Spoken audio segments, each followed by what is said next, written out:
Welcome, Hello and everybody. welcome to the Hello and welcome to the GBank Financial Holdings Inc. Q4 2025 earnings call.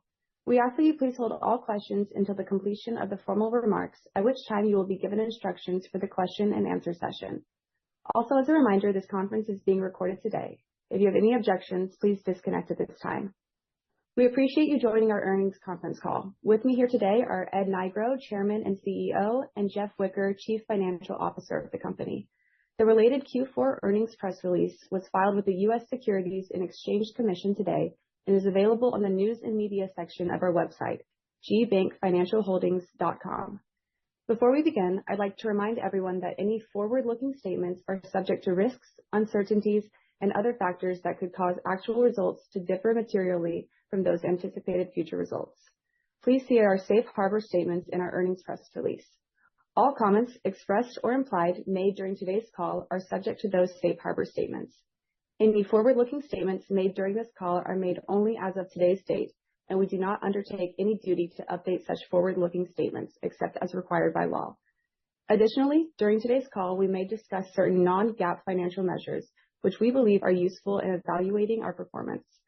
A reconciliation of these non-GAAP financial measures to the most comparable GAAP financial measures can also be found in our earnings release. I'd now like to pass it over to Ed Nigro, Chairman and CEO. Well, welcome, everybody. I'm Ed Nigro, and it's a pleasure to have the fourth quarter and some year-end numbers for you for today, GBank Financial Holdings report. I almost feel like I have to do some disclosures like I'm live. This is not pre-recorded. I'm not a bot. And I'm capable of making all kinds of mistakes. However, I hope today to avoid all of that and give you some insights into what has been going on in our world at GBank. Jeff is going to follow me with some of the more specifics and details, but I'm going to take us through some initial discussions, particularly in our gaming fintech arena and some of our core banking processes, particularly SBA. But I want to focus today very much on what's been going on in gaming fintech. And my first comments are going to be focused around the credit cards because it seems to be drawing the most attention and it has had the most fluctuation in the last several quarters. I want to give you some insight in things that we've already listed or discussed in some length, but maybe not to the depth I want to go in today so we can have a good understanding of what we're doing and where we believe that we are headed. First, I had reported that we had stopped our application process. We had two major events going on. We had an application automated product that wasn't working well. And actually, our users were getting lost in the process, and applications were being dropped. And then we had another direct mail piece, massive application process going on from a contract that I've always said in the past should have not been entered into, but it was. And this was a direct mail piece that went out to 700,000 recipients. Well, between the two, the app not working and all of a sudden these massive applications coming in that were not designed or geared towards our primary gaming user, we were underwater very quickly with our entire app process. We shut it down, actually, and had to do what I call the redesign, development, engineering, and execution. And that took us until almost the end of October in the fourth quarter. And then we were able to gradually open up our application for real applicants. Naturally, this stopped all of our marketing. So we had to, accelerated up to around 130 million in transactions for the second quarter. And then the third quarter and the third quarter. But we stopped it because we were accelerating quickly, but not with the controls we wanted in place. The fourth quarter you've just seen settled in around 99 million in transactions, but that was to be expected. It was to be expected by us anyway, and I know we may not have given guidance that it was going to decline some. But when we had these enormous fraud applications, we really shut down all applications to our credit card. We then relaunched it, and we relaunched it with some amazing KYC and fraud prevention metrics in place. We engaged Plaid. We now do fraud prevention with Neuro ID and Precise ID and multiple verifications of who you are to avoid fraud. We also learned, interestingly, that in the application process, bots are now becoming very active in loading these apps. But there's a way to determine the difference between a bot and a human. I suppose one day that's going to become more important than many other things. But in credit card, it's become a big issue. As an example, over the Martin Luther King holidays, we got bombarded with about 10,000 applications just over the weekend. 6 were approved, and all the others were fraud. Not one fraud has gotten through. Not one fraud has penetrated our app process in the last 60 days. So that is an accomplishment. But we also found the use by our customers to be problematic in the sense that we had high volume users. We had an ACH payment process, which was how most of our credit card players were paying off their card. They were paying it off with ACH. And for those of you who may be exposed to ACH, there's a delay, sometimes up to 3 business days in ACH clearing. There are also consumer rights on ACH that extend often out to as much as 60 days in terms of was that an authorized transaction. Well, our ACH, when it was launched for our credit card, was launched with a vendor through our processor, I2C. We determined very quickly that this ACH process must be brought inside GBank. We do ACH processing for our commercial clients, but to do it through a processor like I2C, with our ledger process and the batch processing, and also to be the ODFI for this process, became a significant undertaking. However, we brought on the technology and payments experts in order to implement it, and we are very close to launching our own ACH transactions for our credit card players. Why this is important is that when you're doing 100 million a month or more in transactions, there are a lot of times the credit card is paid off multiple times through the month, and they're paid off by ACH. Question: do we give that client instant credit for the payment of the ACH? Do we have that client wait 3 days? Do we put a 7-day wait on that client? We have experienced some very valued clients that are deserving of instant credit for ACH and others who are not. Well, when we saw some fraud penetrating ACH, and we knew we had to get control of our ACH payments, we also, in the fourth quarter, for a period of time, stopped and reduced transactions significantly and waited and watched ACH clearance patterns without giving more instant credit to some of our better users.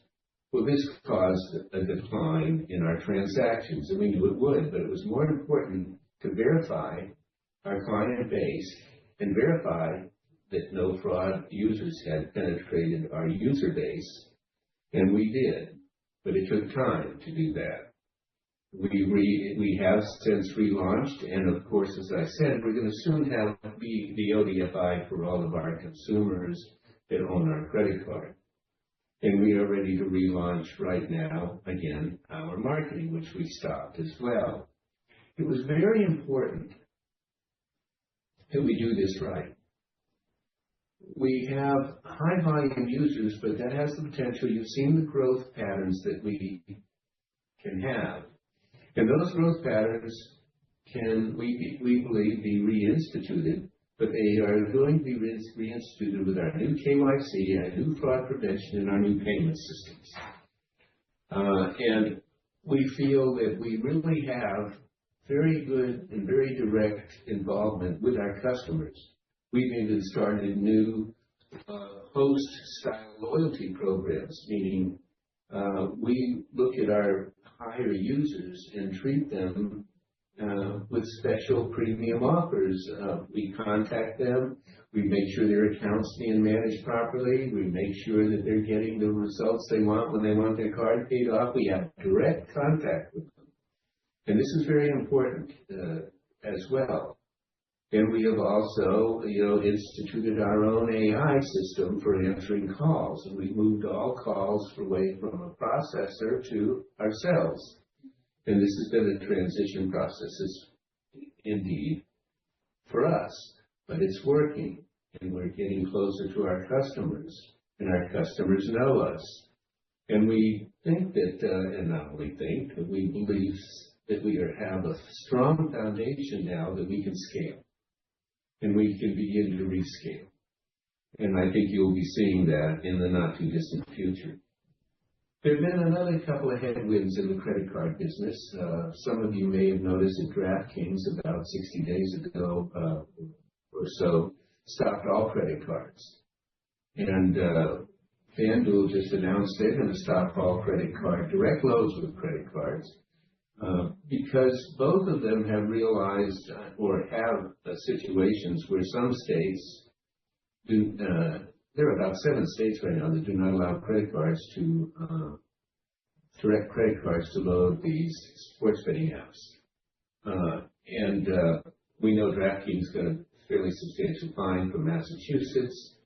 And we know, we've read that FanDuel also got a fine, I believe, from the state of Iowa.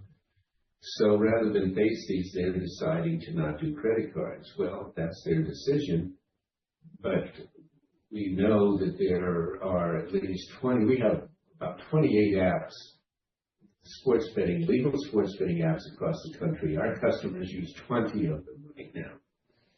And when FanDuel announced they're going to stop credit cards in the month of March, most of our players have already moved off of FanDuel. They want to use their credit card. So credit card people will find a place to use their credit card for loading these apps because it is a legal process in almost all the states, and it is a very successful way of moving funds. I think that there's interesting note here. And we knew this some time ago, but I had to refresh my memory. Credit cards right now today account for about 30% of all our payments in this country, in the United States, which is about $6 trillion a year. It is by far the single most in payments systems in the country alone. Now, that's excluding ACH, because ACH dwarfs everybody. But I'm talking about a payments method, and it's growing. So it's not to be ignored if you want an interesting market share. And we know that there will always be competition for market share, and those that will be able to follow the law and make sure they don't compromise loans in certain states. Our customers are very smart, and they know how to move their apps and join different apps and take advantage of apps that will accept our credit card. And of course, that's direct credit card. Now, there's indirect credit card acceptance too, which, of course, debit card. Someone says if you use a debit card, but you can load a debit card with a credit card. You can load many payment systems with a credit card. So it's a system that is widely used. Some of the direct applications, of course, change from time to time. And our players, our customers know where to go and know where they're welcome. And we have not seen, we saw when DraftKings did it abruptly, caught many of our players off guard, and it took them a week or two to realign with other apps and set up their accounts. But they did. And we saw the resultant volume pick right back up from those customers. So I wanted to give you that insight on where we had been with the credit card, because you saw rapid growth, then you saw slow, and then you saw a decline, and now we feel very comfortable with where we're headed. And we're going to relaunch our marketing. And as a matter of fact, you haven't seen Mike Tyson yet. We did an announcement on that, but you will be soon. I'd like to move on and talk next a bit about our BOFETs and our PPA. It's a very important part of our gaming fintech operations. BOFETs got licensed on November 21st, 2025. They have received 2 approvals. The first one was for BOFETs, and the second one from gaming was for distilled taverns, authorizing them to use BOFETs. The interesting thing is the BOFETs license from gaming, they are licensed as what's called an associated equipment provider. It's interesting because it's described as a software solution that allows players to create and fund a wagering account via a mobile app. And that's what was licensed as, that's how they were licensed as an associated equipment provider. The second part, the license was required by the gaming operator to use BOFETs. So the distilled taverns had applied, and this will become a more routine application for other gaming operators. Any system they want to use that touches any of their gaming platforms, they have to tell gaming about it and get their acknowledgement and approval that it's an okay process. And of course, this will be an okay process wherever it applies because BOFETs has its associated equipment provider license. The distilled taverns license was interesting because the license went on to say how they are approved to use BOFETs. And it went on further to say, and directly, that GBank will be holding all the funds and not distill. And as such, a reserve account is not necessary. Now, this is quite, I think, remarkable in that gaming understands that all the funds that are used to play slot, to go to a wagering account, to be used to connect to Konami's casino management system, are being held by GBank. And that is held by our pooled player account, which is a patented system that BCS developed that is under agreement utilized by GBank. Also, as you know, GBank Financial Holdings owns 32.99% of BCS.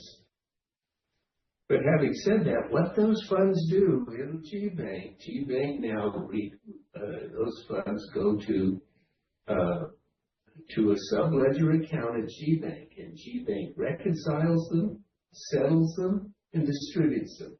So all the transactions that would have taken place at the gaming operator now take place at the bank. So no longer must a gaming operator with slot machines face the issue of managing cash, because the bank will just pay them weekly all their winnings. So it's actually a very good system for the gaming operators, because the gaming operators, the bricks and mortar operators, are unlike the sports betting apps. Gaming operators have always paid a lot of money to have their cash managed, because cash is something that is a necessary evil. But here, for the first time, they're not going to have to manage cash in slot machines. You know, there's a history here I thought was pretty interesting, and why we as a bank have many people, one of them, that understand gaming. But I was involved in gaming when the system at slot machines was coin in, coin out. It was a very simple system. Machines were mechanical. You put your coins in, you hit a jackpot, then the coins came clanging into the tray. You know, as a matter of fact, a little side story, I remember when Steve Wynn opened the Golden Nugget downtown, he put the coin noises over the loudspeakers, so when you walked in the casino, everybody would think everyone was winning, because the coins were dropping into the trays. It was pretty good marketing. But then, and then it changed when suddenly digital machines, and they were first the poker machines, were put out by IGT, International Gaming Technology, which was founded by Cy Red. And so I started this, but also on his machines, these receptacles that took cash. Now you put a $5 bill on, a $20 bill on, and it would accept and give you credits on the machine. And when you were done playing, it gave you a slip. And you took that slip to the casino cage and you cashed it in. You couldn't, and that was a process that existed for some time until the early 90s. And then another thing came to change the world. It's called Tito. Ticket in, ticket out. And Tito was actually created by MGM. And MGM sold it to IGT. A lot of money. Because IGT saw it and said, this is going to change the world. Instead of getting just a receipt to go to the cage and to get cash, and then you went and took that cash to go to a different machine, this gave you a ticket. But that ticket, you could go to the machine next to it and put it in and get instant credit for whatever was on that ticket. So it was called ticket in, ticket out.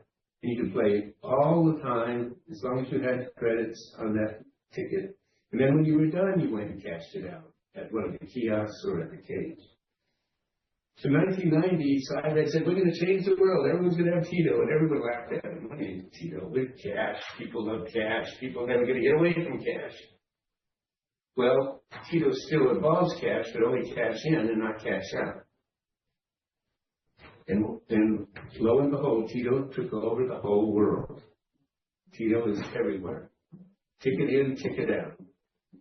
Well, now comes both bets in our PPA. No longer does cash go to the machine, cash goes to the bank. No longer does the casino even touch the cash, it goes to the bank. And now everyone is licensed. The app is licensed, the gaming operator is licensed, and the bank needs no license. We're a bank. We're a federally insured, state-chartered bank. And we have a system to manage billions of transactions, which we will be quite capable of doing. And imagine holding all of the funds that are currently in slot machines. Of course, we'll distribute them weekly because the gaming operator will want their funds. The player will be able to move funds instantly. And there is a management, the settlement, distribution, and that'll be at the bank. And that's why we're excited. We think that this is one of those moments. It was coin in, coin out. It was cash in and slip out. There was Tito, and now there's GBank. Pretty interesting in both bets and the PPA system. So I wanted to give you that little bit of background on where we think and what is happening with them, because right now we know that our second operator, and in the still, the operations just launched, and they're going to launch it at all the stills, which has not been done yet, but it's on its way. Each distill has to be trained. Staffs have to be trained. By the way, the app is approved by gaming, where it even has a process where you can tip the bartender right from the app. Pretty amazing. And that's important for a lot of taverns where the slot machines are built into the bar. And we know that Terribles we've had meetings to start their process, and believes that they'll be launching in the second quarter. And they're making their application to the Gaming Control Board, as Still did, to be able to use the Both Bets app. So that is all in process. Now, this is a process, and it's going to take integration with the players, and there's a pipeline of users that we'll be announcing in the future. But remember, the state of Nevada has 150,000 machines. So that's a big industry for us to tackle a little bit at a time with this process. But across the country, there's another 800,000 licensed slot machines. Amongst when we start looking at all of the tribal gaming casinos and all of the other casinos in all the other states. Now, we are talking about bricks and mortar casinos, not digital casinos or apps. This is real slot machines across the country, and we think it's going to be a great market, and we are anxious to see this process grow. So I've covered a bit about both bets and hopefully brought you up to speed, and I'll be able to answer questions on both of them. And I want to close with some of my comments on our core banking and our gain on sale and our non-interest income. because you're going to see our non-interest income. That's where our interchange fees drop. And you'll see where they went up about $7 million this last year alone, just from the interchange activity of the credit card. But you're also going to notice our SBA gain on sales this year in particular, because we've changed the entire process there. Where before, when we sold guaranteed portions, the guaranteed portions were sold to the market, and the market would pay based on the spread. Well, our spread wasn't something that was being focused on the basis of the incentive plans for our BDOs, our business development officers, and we changed that. We said, hey, we have to focus on the fact that the bank, sometimes this last year, our GAAP gain on sale, which means the gross price we were offered versus the price we realized after expensing the loan costs, was dropping below 3%. And that's quickly becoming a place where the value in selling the loan is questionable. 4% is where we like to live. So we've now changed our entire incentivization program where the spread is critical. And if we sell loans at above 1%, at least a 1.25% spread to prime, the GAAP gain is much larger. So we also took and put an incentive program in that started in January, where we were going to reward. The rewards would depend on the spread, and the commissions would depend on the spread. But we wanted the spread to be at least 1.25 or higher, because we didn't want these 75 basis points or 100 basis point spread. Now, I want to share something with you, a little forward-looking. It's not forward-looking, it's actuals in January, which I can tell you today because we're on the call. We've sold 12 loans in January for about $32 million. 12 of the 12 loans, 8 were at 1.25 spread or higher. Our GAAP gain has jumped significantly, and it will be a minimum or more than 4% every month now, and not dropping below 3%. So that's a significant, I think, occurrence. But one other thing came up that I want to share with you when we're talking about SBA. We put in our report after the quarter closed, we closed on sub-debt of $11 million. And we did that because we wanted to pay off a $6 million sub-debt that was due in January, and the rates were going to go very high. So we raised $11 million to pay off that 6 and have a little left over. But one of the important things that came up when some of the other banks were asking us about our sub-debt and our ability to repay, we said, you have a concentration in the hotel industry. And I would respond on several calls, yes, and we love it. Oh, you do? And I said, yes. I said, let me give you a little risk analysis we did for you, because we were getting this question. So we went back to June 2015, when we did our first SBA 7A loan.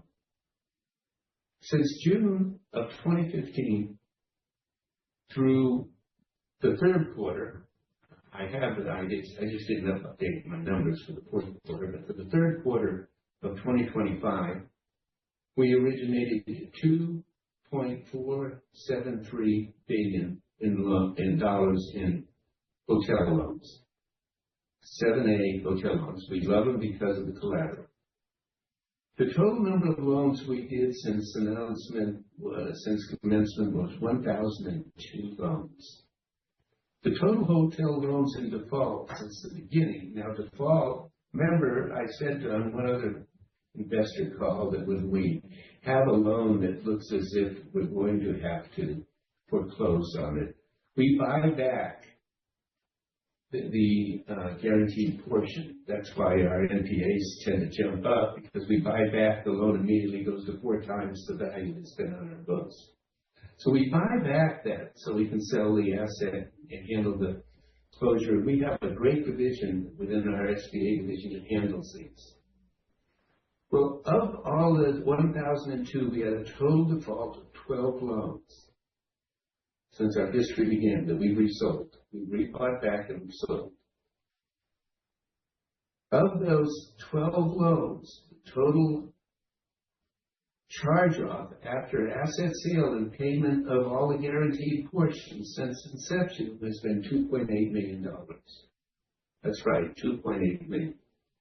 So when we were asked about our concentration and why we don't mind it, it's because of the collateral and the way we have in our broker assistance in liquidating collateral that sometimes we have to repossess. Currently, as of the third quarter last year, we had 592 active hotel loans. We had $1.622 billion current principal balance on and off balance sheet. We have $860 million hotel loans off balance sheet. We have over $1 billion in loans off balance sheet that we manage right now. So I guess we're really a $2.4 billion bank. But so today we have $761.6 million of current principal balance on balance sheet, of which $243 million is guaranteed. And also we have $10.5 million reserved for the loan loss reserve for those hotel loans. For the loans, we've had $2.8 million in losses since inception. I just thought I'd give a little color on that because some people ask us about our hotel business, and I love it. It's the 7(a) business with collateral, and we're going to see, our participation in that grow. We're staying within our risk profiles very well with our capital. And I just want to give you that update because the things we're doing in our gaming fintech, the things we're looking to replace with deposits, I want to replace as soon as we can $400 million in deposits that we pay for. And $400 million at no cost is a big change. But then when we convert that to more SBA originations and more guaranteed loan sales and a portfolio that operates this strong, we think we have. And we're also looking at our CRE and our own bank individual loans. And we just, the other day, this is a little forward, this isn't forward, but we just approved it. And I can tell you that we increased our individual borrower to 70% of our legal limit for the bank, which now goes to $32 million to any one borrower. So we're moving. And we're moving in anticipation of the kind of growth we believe we can have and the way we can manifest it in our core bank. With that, I want Jeff Wicker, our Chief Credit Officer. Oh, and there's just one last point. Oh, Jeff, excuse me, since this isn't recorded, I told you I would mess up. We have been investing a great deal in people and reorganization. We've reorganized in the last 4 months our entire credit card operations, new leadership, and of course I spend a great deal of time on it. We also engaged our new general counsel and corporate secretary, and she has joined us, and we had a press release about Hillary. We also have engaged a new chief technology officer. We have a press release regarding Jason. We also have engaged a new payments technology director to help us get through this payments. Remember the ACH I was talking about? She's leading that effort. And she's very talented and rated in ACAM and PCI ratings as well, or accreditations. It's very important to us. I think you're going to see that the manner in which we're moving and the way we want to grow our technology capabilities and the way we want to accomplish our internal payments processes and the way we want to grow our deposits and grow our gaming fintech. Our plate is full, but we love it. We're working diligently towards those objectives. And Jeff, fill us in on more of the specifics. Thank you, Ed, and good afternoon, everyone. The company reported record quarterly earnings of $7.4 million, or 52 cents per diluted share. This is an increase of $3.1 million compared to the prior quarter earnings of $4.3 million. This includes record levels of net revenue and $247,000 in net one-time expenses. The one-time items include the tail end of the marketing campaign for the credit card that began in the third quarter, which have now all been satisfied and the program has been closed out. Net of the unusual and one-time items, the bank would have produced a diluted earnings per share of $1.66 for the year, up from $1.37 in the prior year. The bank continues to grow at a compound average growth rate of 28.3% over the last 8 years while maintaining top-tier earnings. In addition, as described by Ed, the company continues to develop the digital bank and payments products that will allow us to drive higher future revenue. We anticipate that one of the largest drivers of this will be related to the Bold Bets PPA product that is now launched and is beginning to gather steam. We anticipate that this will significantly grow our non-interest-bearing deposits, resulting in an improved net interest margin, which was 4.33% for 2025 compared to an industry average of approximately 3.7%.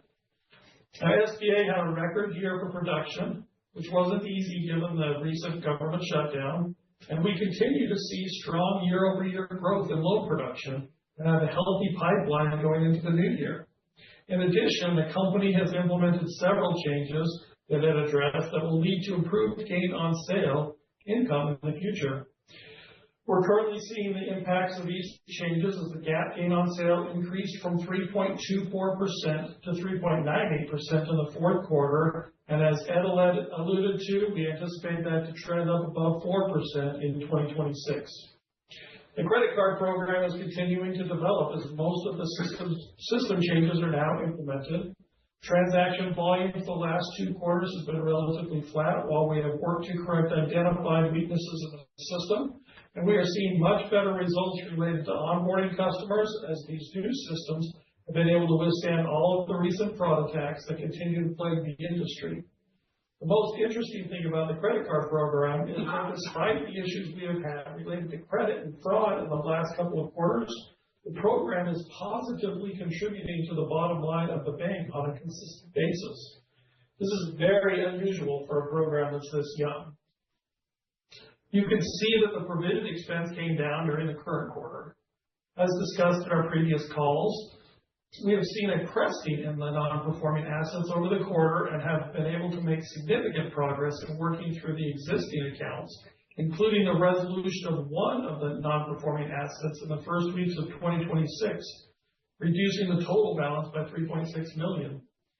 In addition to the work that Special Assets is doing to resolve the credit issues, recent rate reductions by the Federal Reserve Bank have allowed our customers with variable rate loans to see some relief from the unusual upward swing in rates that occurred from June 2022 to July 2023, and this results in improved credit quality overall.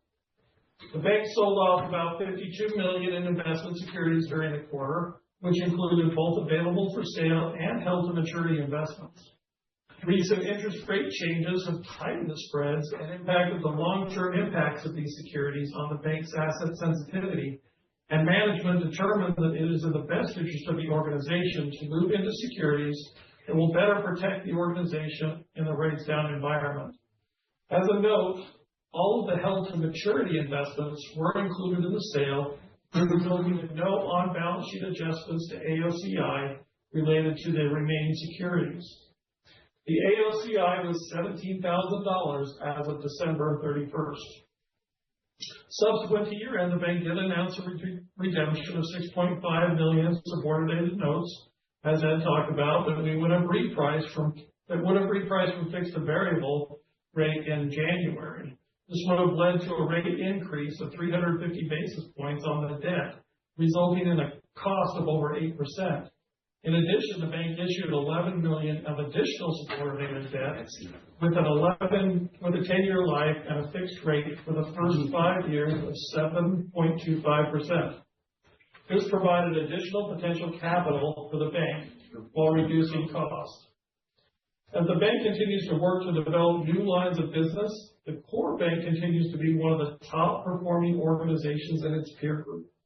The balance sheet remains strong and with above average liquidity and capital, and this provides the needed support to fund our growth initiatives as we move further into the digital bank and payments industry.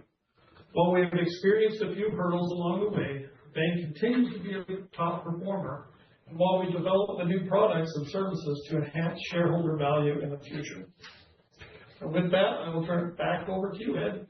Well, thank you, and I believe we've covered everything that we wish to on the call, and we'll take questions at this time. At this time, if you would like to ask a question, please click on the raise hand button, which can be found on the black bar at the bottom of your screen. When it is your turn, you will receive a message on your screen from the host allowing you to talk, and then you will hear your name called. Please accept, unmute your audio, and ask your question. We will wait one moment to allow the queue to form.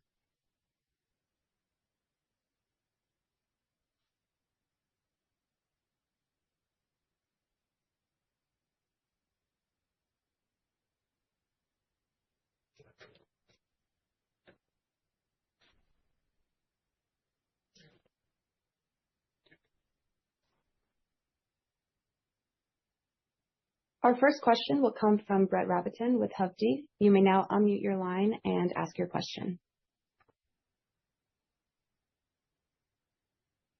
Hey guys, good afternoon. Can you hear me? Yeah, Brett, we can. Hi, it's Ed. Hey Ed. Thanks for all the detail between yourself and Jeff with what's going on with the company. Can we maybe just start? And it might not be fair just given I'll call it the fits and starts of the programs that have meaningful potential. But I know we've talked about some fairly big numbers around credit card and what that platform could look like, in 4 to 6 quarters. Can you maybe give us, an idea? And I guess this would presume that the fraud, all of the fraud detection and all the stuff around fraud might be in the rearview mirror, which was my understanding from your conversation. But can we talk about credit card and what the potential for interchange might be this year and volumes as you see it? And if you don't want to give specific guidance, that's fine. But just directionally and volume wise, as you see the year developing. Well, I think that when we look at the year-over-year growth that we just had, even with all of the breaks we've had in place, by breaks I mean the stoppages we had, we went up to $400 million this year from about, what were my numbers last year? I had 73 million. So you can see that that's 500% growth, but I'm not placing 500% growth on 400 million. But, we feel that, and while I'm not going to be giving too much forward guidance today in any specific numbers, but if I were trying to put some projections on it, I think that we would probably... I think we could at least... if we don't double it, I mean, I think we would not be doing it justice. But but when you talk about going from 400 million to 800 million, in originations a year, to where that means by the end of the year we've got to be doing 60 million, 40 or 50, 60 million a month. We see some good growth. We know we now have the capability to handle that kind of growth. So, and we don't see that as an unreasonable number, of cards to expand to get there, as long as we have and don't have the process of user fraud or user abuse, and we've managed to eliminate that. So we think there's quite a pathway here. Now, the other side is, some of the big platforms like FanDuel and DraftKings not accepting any credit cards. It'll be remain to see, because some of the others we know have seen significant increase in credit card use. So is that volume they want, and the volume that is worth getting? We look at their public announcements, and it's pretty significant. So we think there is opportunity for some substantial growth. And of course, the interchange fees will be very important to us. I hope I've answered your question without sounding too evasive. No, you've added some good color to, kind of what the year might look like. So appreciate all that. And then, the other thing is we think about SBA, maybe an easier business to forecast, given that that's a much more mature piece of your platform, and some of this will depend on the market, but would you anticipate trying to grow volumes from here? And then I know last quarter you did, we'll call it a revitalization or reorganization of that platform. Should we expect continued improvement in gain on sale margins, et cetera, from that platform from here? Well, I think you'll love this because we've incentivized our team more with stock options than we have than with some cash bonuses, and because we want the materialization of a higher gap gain on sale for the bank, and the materialization that will selling a higher spread be more difficult. Well, it's always more difficult to sell a higher spread, but there are other factors involved. We have the most amazing broker network on earth, I believe, because our key brokers are all significant shareholders of ours and reside in Chicago, New York, North Carolina, and Florida. And I mean, they're amazing. So yeah, we expect our growth pattern to continue with what it's been in the past. So, you sort of project that out. But we really believe that we can sustain that kind of continued growth. And with the lower interest rates, we think you're going to see more hotel deals out there. Okay. And if I could just ask one last quick one, just around provisioning for the fourth quarter. You had a little higher non-guaranteed NPAs, but charge-offs were lower.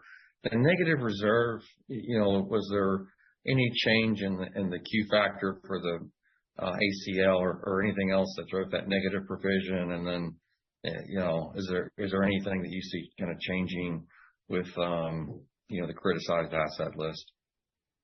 Yeah, this is Jeff. There actually was a little bit of change in that analysis that we did on the SBA loans. So for the beginning of the SBA program, we've always kept a little higher reserve on SBA because of the concentration, and we call it concentration risk. But with the analysis that we did on the SBA program from the beginning of time, it doesn't really support us holding additional reserves on that portfolio anymore. So we actually did have some adjustments to the Q factors that did impact that number in the quarter. Yeah, I think you saw the reserve I mentioned was so high based on our historical analysis. Remember the old days when we did our reserves only on the historical analysis? Cecil kind of changed on that, but I think it's one of the demonstrations of how different it would have been. Okay. All right. Well, thanks for all the color. I'll let the other guys ask about bull bets, but I'm sure they'll be addressed too. Thanks, guys. Thank you. Our next question will come from Matthew Erdner with Jones Trading. You may now unmute your line and ask your question. Hey, good afternoon, guys. Can you hear me all right? Yeah, Matt, you're great. Awesome. Thanks for the comments earlier, Ed. I appreciate it. So I'd like to kind of touch on the slot opportunity, and kind of rehash some things from the prior quarter just to see if they stack up, in today's environment. So previously, per 100 slot machines are about $2.5 million in deposits. Does that still jive with what you guys are seeing as you start to onboard some of the clients? The danger in that, and let me express that that's about 50% penetration of a mature market. So what that means is in order to generate those numbers, the customer base has to be there for the particular gaming operator. So let me give you an example. Let's suppose you're a gaming operator with 100 slot machines, okay? And your customer base that utilizes those 100 slot machines, you have a customer base of about 10 or 15,000 players that come more than, once a month to play your slot machines. So if you do have that customer base, this analyzes your total drop, and then it analyzes your customer base. It analyzes a 50% penetration in your customer base, and then comes up with the number. So that means that of their customer base, half of them have to be users of the app.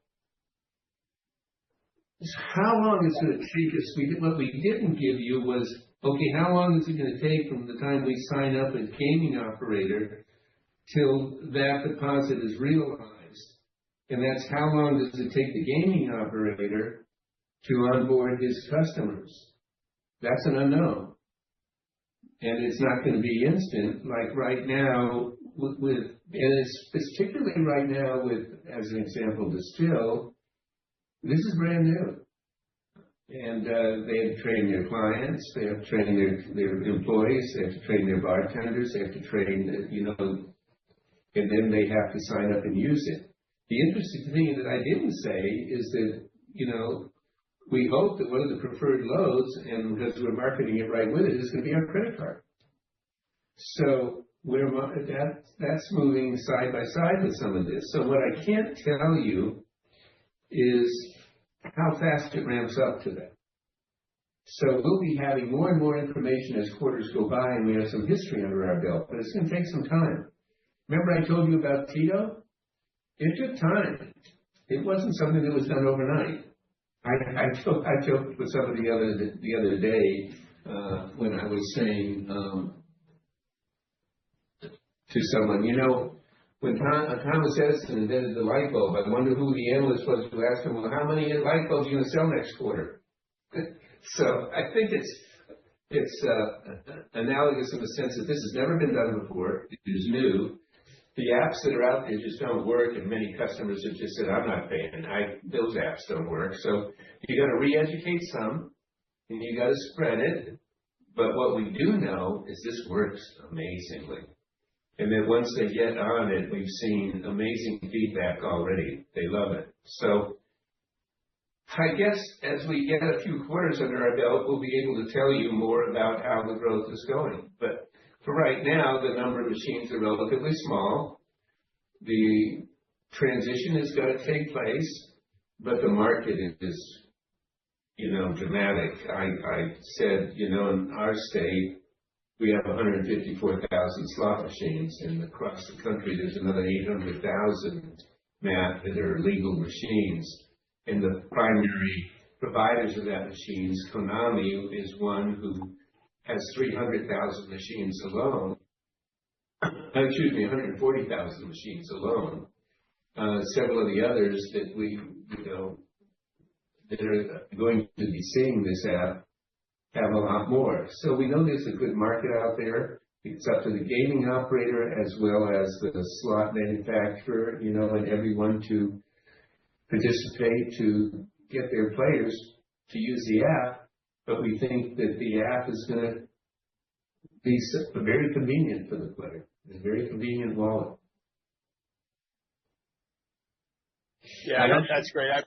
I appreciate the color there. And I guess as a follow-up to that, around the current deposit mix and net interest margin, would we expect there to kind of be an inflection point, on that net interest margin, as these slots are started to, more frequently get onboarded and really drive, that increase in the non-interest bearing?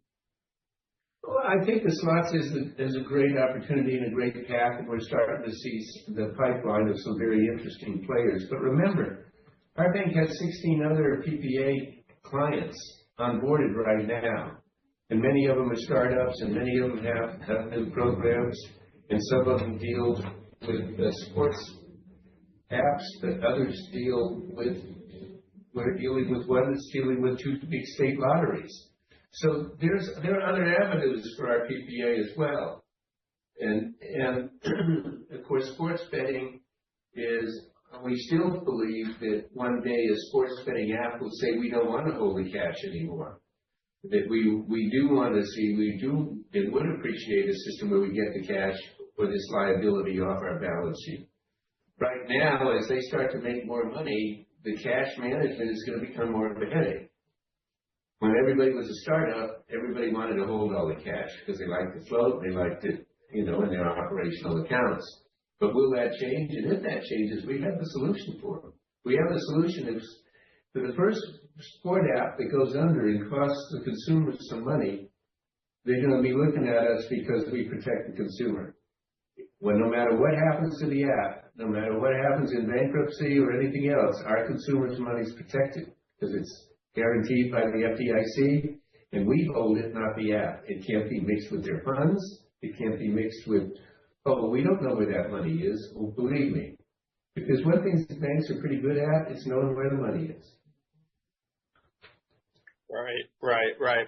Yeah, that's helpful there. And then one last quick one, and then I'll step out. As it relates to the SBA business, what impact did the government shutdown have on your fourth quarter origination numbers? And then, as we're kind of staring down another government shutdown, what impact do you think that's going to have for the first quarter of this year until that's resolved? Let me tell you, that's a great question, because it was a little insidious for our SBA division, because we saw the big closing coming, so we went and got as many PLPs as we could get pre-approved as possible. So we spent all our effort, getting our loans in front of them for our PLPs, our applications. And then once they reopened, we did our entire number of sales in the fourth quarter in December that we did. So our sales for the fourth quarter were what, But what happened, our originations for the fourth quarter dropped way down. And why the originations dropped way down, and I talked to our brokers directly, is because of the unknowns out there, and the customers were not sure whether to even apply for a loan. Because they knew the government was shut down, they knew they couldn't get it approved, so they said, well, we'll just wait and see. So deals didn't get done. And when deals don't get done, originations go down. And our originations went from $200 million plus the third quarter to less than $100 million in the fourth quarter. 118. 100 and what? 118 million. 118 million. And our sales, for the first time in our history, in the fourth quarter, our gain on sales were less than the third quarter. And it had never been that way before. So we figured with it, there was probably, a couple of $1 million left on the table in gain on sales. But I believe that we're already hoarding, if you will, PLPs on the prospect of another shutdown. And the news we received from our association, which is NAGL, which is the National Association of Guaranteed Government Lenders, they believe the shutdown is going to happen. So if you think about the year as a whole, the government shutdown, should come out the wash, because if somebody's working on a loan today, they're not going to not do the loan at some point. So even if volumes were to go down a little bit in the first quarter, they would this year, in the second quarter. So, we'll catch up this year. It was the fourth quarter last year that we had no catch up we could do. Yeah, there's no time to catch up. Got it. Yeah, that's helpful there. I just wanted to get that across and get your guys' thoughts, but I appreciate all the comments, guys. Thank you. Our last question will come from Tim Coffey with Janney Montgomery Scott. You may now unmute your line and ask your question. Afternoon, gentlemen. Hey, Tim. Nice to hear your voice. Yeah, good to hear yours too, Ed. So I guess my first question has to do with the SBA. Let's follow up on the last one. So you sold more SBA originations in 4Q than you had pretty much all year. Was that a function of the government shutdown or the change in incentives for originators? Wait a minute. We had our most originations last year in Q3, which was 200 and what? Well, no, so in the fourth quarter, you sold about three out of every 4 loans you originated in SBA. The previous 3 quarters is about, say, 1 and 2. So I'm trying to figure out, was it an increase in the selling of your originations related to government shutdown and the market being closed, or was it the change in incentives for the originators? I don't understand the question or the numbers. Do you? Well, so what you're talking about is that we sold 1 and 2 loans in the fourth quarter, and we are a little more than that in the fourth quarter. We weren't that high in the previous quarter. Is that what you're talking about as a percentage? Yeah, your loans sold as a percentage of your originations were about 73% in the fourth quarter. Previous 3 are closer to 50. Yeah, that's the government shutdown, because we could continue to originate loans in the third quarter during the government shutdown. I mean, during the government shutdown, but we couldn't sell any loans. Well, we couldn't void the loans, so we couldn't execute the loans because even though the loans, when we say originating, let's understand that as a defined term. When we talk about originating, we talk about executed loans that we have in place here and approved by the SBA. Approved, they have to be approved by the SBA to be boarded. Then they have to be approved by the SBA to be sold. So when we say originations, I don't mean a pipeline out in the field. I mean ones that have been underwritten and processed and signed and executed with a deposit and ready for the SBA approval and then funding. That's why after our originations, the time between our originations and sales is very short. We don't have and hold loans a long time that are ready to sell. But there is also something to consider in our SBA originations, because our SBA originations include pari passu loans. Okay? Now, a pari passu loan is an SBA loan of $5 million plus the remaining part of the loan. Let's say it's a $10 million loan. It's a good example for pari passu. We count the pari passu, we count the entire loan as an SBA origination, that whole $10 million. Now, of that whole $10 million, we can only sell $3 million of it, or whatever the 75% of $5 million is. The rest becomes the non-guaranteed portion, and the balance over the $5 million is just a straight CRE commercial loan with us that's on our books. So when we look at loan originations, if you figure that 75% of them are guaranteed, it's a wrong calculation. It's not that way. If you want to run some average statistics, we sell about 64% of our total originations end up selling, okay? Because some of them are pari passu, and we're doing, we did, $65 million in pari passu last year? Yes. And we're going to do more this year. We like the pari passu loans. They're a higher up end hotel, and they're usually a total of around $8 to $10 million loan. Well, SBA loans only go up to $5 million. And then only 75% of that can be sold. So for you got to reduce out all the pari passu loans from our origination. And then also in our originations, we have some other loans that have 90% guarantees or 80% guarantees. Some of the smaller ones. So it's a slippery slope, Tim, but I think that when you're looking at the relationship of the loans sold to the loans originated, and it depends upon the day of the month that the loans were originated. If we had a high volume of the last week of the month or a quarter, it could distort the quarter. So, yeah, to that point, September, we had a whole lot of things go in our favor, and it actually was a very big origination month for us. That's huge. And all those originations would have gotten sold in the fourth quarter. So that relationship got a little skewed because of that one relationship. So we had great growth throughout the year, but September had this unusual, growth that was just all our cylinders hit that month, and yeah, that's true. That timing was really weird because I remember that last week in September we were bombarded, and then October 1 the government was shut down. So it really skewed a lot of things, Tim. And it might have been just people prepping for the government to get shut down and push everything through. So no, that's exactly what it was. We had all those originations because they wanted their loan approved before the government shut down. So while we got the loan approved, we couldn't get the sale approved. Okay. Got it. Thanks. Switching over to the credit card, the GBank did about $330 million in transaction volume in the third quarter. How long do you think it takes you to get back to those levels? Oh, we think we can happen rather quickly once we get our marketing started again. Because remember what I told you, we also reduced the ability of our players to pay off their credit card on a fast basis because they don't want any debt on the credit card. You know what? It's interesting, Tim, is that we get some million in transactions, and the entire credit card balance is averaging around, what, 9 million? 10 million. 10 million. So you can see that everyone wants to pay it off. No one wants a balance. And of the 10 million, there were some cards that are non-gaming cards.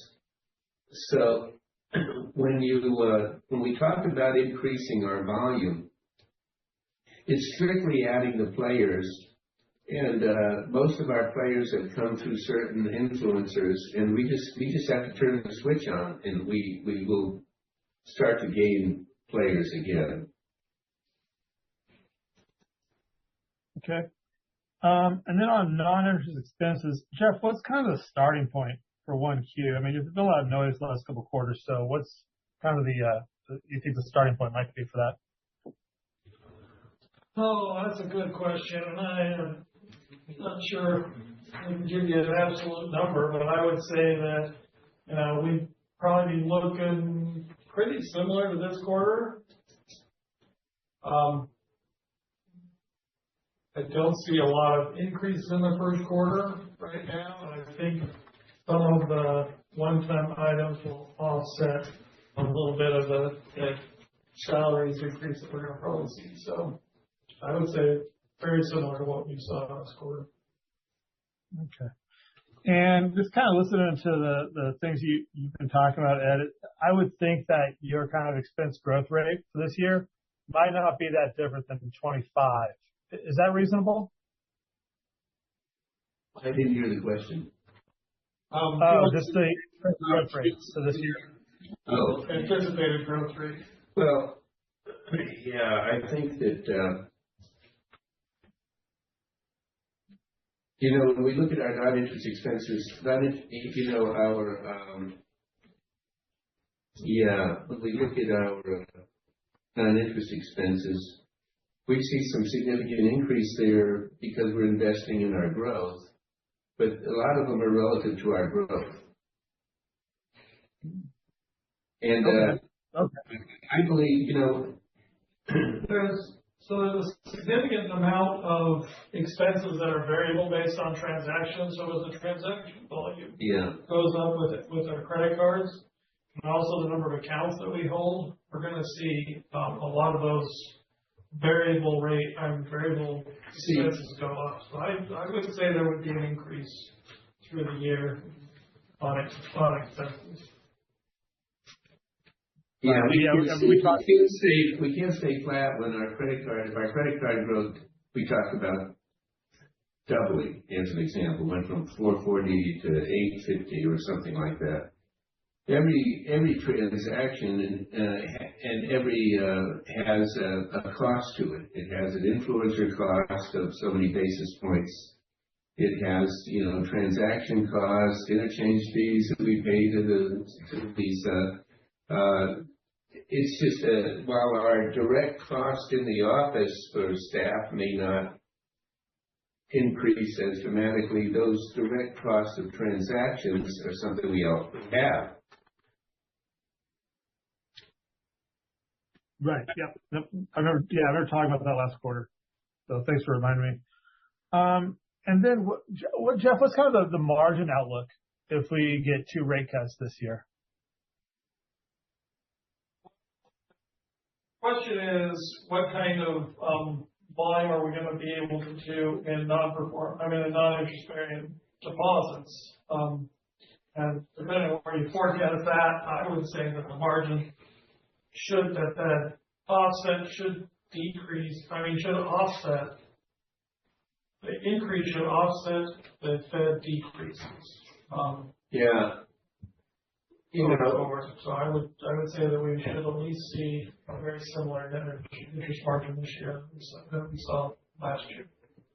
And we're anticipating a couple of rate decreases right now in our forecast. Yeah. Okay. All right. Those are my questions. Thank you very much, gentlemen. Thanks, Tim.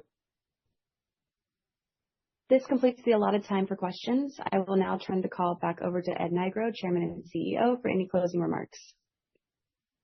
Okay, well, thank you. I just wanted to thank everyone for their questions. We're looking forward to an exciting year of growth, and We'll talk to you in another, if not before, if I don't see you at a conference.